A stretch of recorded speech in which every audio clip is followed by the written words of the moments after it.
শিক্ষক সমাজ, আমরা তো অনেক নিরীহ মানুষ, আমাদের তো কোনো কিছু না, আমরা শুধু শিক্ষক বা শিক্ষার্থীদের শিক্ষাদান করতেই জানি এই পর্যন্তই। তারপরে ওনারই পক্ষ বা কতগুলো শিক্ষক যেমন সোহান, জুবায়ের, যে শাহজালাল, তারপরে আরিফা, মনিরা, ওনারা কী করছে আমাদের শিক্ষকদের ঢাকায় আজাদ নামে এক শিক্ষক আছেন, আপনারা ওনার সঙ্গে জিজ্ঞেস করে জানতে পারবেন।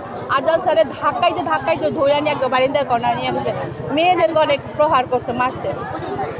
কিন্তু প্রশাসন থেকে যদি আমরা এরকম ব্যবহার পাই আমরা কার কাছে যাব, এটা হলো আমার প্রশ্ন।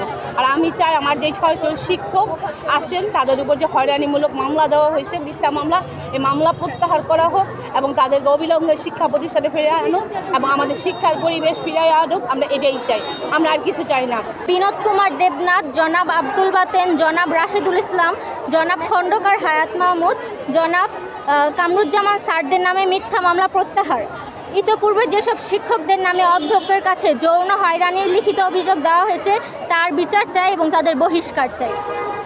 29 তারিখ যেসব শিক্ষক শিক্ষার্থীদের গায়ে আঘাত করেছে তার বিচার করা হোক।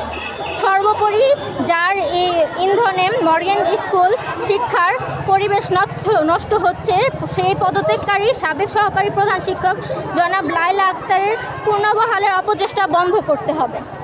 আমাদের শিক্ষার্থীদের উপর আমাদের কিছু শিক্ষক ওদের গায়ে হাত তুলতে নেয়, তখন আমি আমার মেয়েদেরকে বাঁচানোর জন্য আমি সামনে এগিয়ে যাই এবং সেই সময় আমি যেহেতু আমার মেয়েদের গায়ে হাত তুলছে, আমি শিক্ষক হিসেবে তো আমি দূরে থাকতে পারি না, আমার মেয়েদের রক্ষার দায়িত্বটা আমার গার্জিয়ানরা কোন ভরসা আমাদের মেয়েদের দিয়ে যায়।